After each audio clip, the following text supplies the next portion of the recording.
Hi friends, welcome to Miyani kitchen. ഞാൻ ഇന്നിവിടെ അവൽ കൊണ്ട് ഒരു വടയാണ് തയ്യാറാക്കാൻ പോകുന്നത്. ഞാൻ 1 കപ്പ് അവൽ എടുത്തിട്ടുണ്ട്. ഇത് വൈറ്റ് റെഡ് അവലും കൂടെ മിക്സാണ്. നമുക്ക് ആദ്യം ഇതൊന്ന് വാഷ് ചെയ്തിട്ടൊന്ന് വെള്ളം ഊറ്റിക്കളഞ്ഞ് കൊണ്ടുവരാം. അവലൊന്ന് വാഷ് ചെയ്തിട്ട് വെള്ളം വാർന്നു പോകാൻ വേണ്ടിയിട്ട് വെച്ചിട്ടുണ്ട്. ഇനി നമുക്കൊരു ബൗളിലേക്ക് ഒരു ചെറിയ കഷ്ണം ഇഞ്ചി അരിഞ്ഞത്, 2-3 പച്ചമുളക് അരിഞ്ഞത്, ഇത് കാന്താരി മുളകാണ്, 1 സവാള ചെറുതായിട്ട് അരിഞ്ഞത്, ഇതൊക്കെ ഇതിലേക്ക് ഇട്ട് കൊടുക്കാം. ഇനി കുറച്ച് കറിവേപ്പില, മല്ലിയില രണ്ടും അരിഞ്ഞത്, ഇതും കൂടി ഇതിലേക്ക് ഇട്ട് കൊടുക്കാം.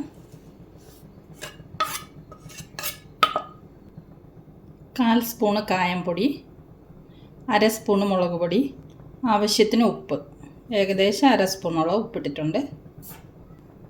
1/2 കപ്പ് കടലമാവ്, 1/4 കപ്പ് അരിപ്പൊടി. ഇനി നമ്മൾ കഴുകി വെച്ചിരിക്കുന്ന അവൽ ഇതും കൂടെ ഇതിലേക്ക് ചേർത്ത് കൊടുക്കാം. ഇനി ഇതെല്ലാം കൂടെ നല്ലതുപോലെ മിക്സ് ചെയ്തെടുക്കാം.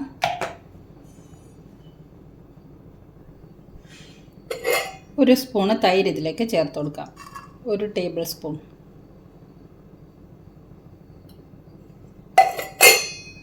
ഇനി ഇത് നല്ലതുപോലെ ഒന്ന് മിക്സ് ചെയ്തെടുക്കാം. ഇനി ഇത് നമുക്ക് നല്ലതുപോലെ കൈകൊണ്ട് മിക്സ് ചെയ്തെടുക്കാം. വെള്ളം ഇപ്പോൾ ഒഴിക്കണ്ട. നമ്മൾ മിക്സ് ചെയ്തതിന് ശേഷം വെള്ളം കുറവാണെന്നുണ്ടെങ്കിൽ കുറേശ്ശെ വെള്ളം ഒഴിച്ചെടുത്തിട്ട് മിക്സ് ചെയ്തെടുക്കാം. അപ്പോൾ ഇത് നമുക്ക് മിക്സ് ചെയ്ത് കൊണ്ടുവരാം. ഒരു സ്വല്പം വെള്ളം ഒഴിച്ച് കൊടുക്കുന്നുണ്ട്. 1 സ്പൂണോളം വെള്ളം ഒഴിച്ചിട്ട് കുഴച്ചെടുത്തിട്ടുണ്ട്.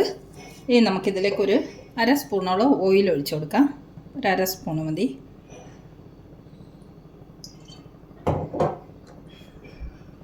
ഓയിൽ ഒഴിച്ചിട്ട് ഒന്നുകൂടി ഇത് മിക്സ് ചെയ്തെടുക്കാം.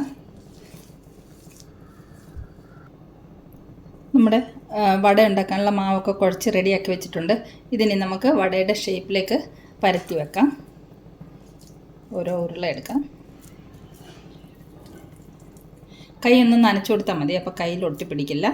ഒന്ന് ഉരുട്ടിയിട്ട് ഇതുപോലെ വടയുടെ ഷേപ്പിൽ നമുക്കൊന്ന് പരത്തിയെടുക്കാം.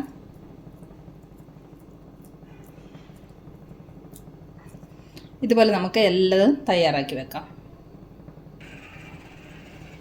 നമ്മൾ മാവൊക്കെ വടയുടെ ഷേപ്പിലെല്ലാം പരത്തി വെച്ചിട്ടുണ്ട്. ഇനി നമുക്കിത് വറുത്ത് കോരിയെടുക്കാം. എണ്ണ ചൂടാവാൻ വെച്ചിട്ടുണ്ട്. എണ്ണ ചൂടായി വന്നിട്ടുണ്ട്. നമുക്ക് ഒരു പീസ് ഇട്ട് കൊടുക്കാം എണ്ണയിലേക്ക്. ഹൈ ഫ്ലെയിമിൽ വേണം ഇട്ട് കൊടുക്കാൻ. ഒരു 2 മിനിറ്റ് കഴിയുമ്പോൾ ഫ്ലെയിം ലോ ആക്കി വെക്കണേ. നമുക്കൊരു പീസും കൂടെ ഇട്ട് കൊടുക്കാം. അടുത്ത ഒരെണ്ണം കൂടെ, 3 പീസ് ഇടാം. ഒരു 2 മിനിറ്റ് ഇളക്കി കൊടുക്കരുത് കേട്ടോ, ചിലപ്പം പൊടിഞ്ഞു പോകാൻ ചാൻസ് ഉണ്ട്. ഒരു 2 മിനിറ്റ് കഴിയുമ്പോൾ നമുക്ക് ഫ്ലെയിം ലോ ചെയ്ത് വെച്ചിട്ട് മറിച്ചിട്ട് കൊടുക്കാം. 2 മിനിറ്റ് ആയിട്ടുണ്ട്. നമുക്കിനി ഇത് മറിച്ചിട്ട് കൊടുക്കാം.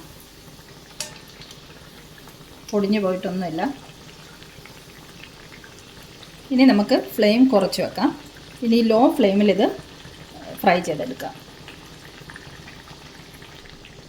ഇടയ്ക്കിടയ്ക്കൊന്ന് മറിച്ചിട്ട് കൊടുക്കണം. 2 വശവും ഒരുപോലെ നമുക്ക് ഫ്രൈ ചെയ്തെടുക്കണം. നമ്മൾ ആദ്യം ഇട്ട വട റെഡി ആയിട്ടുണ്ട്. ഇത് നമുക്ക് എണ്ണയിൽ നിന്ന് കോരിയെടുക്കാം.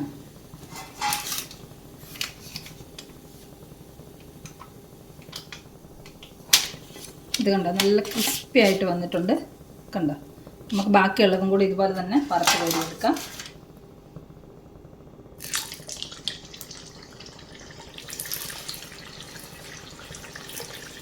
ഇനി ഇത് ഫുള്ള് വറുത്ത് കോരിയിട്ട് കാണിച്ചു തരാവേ.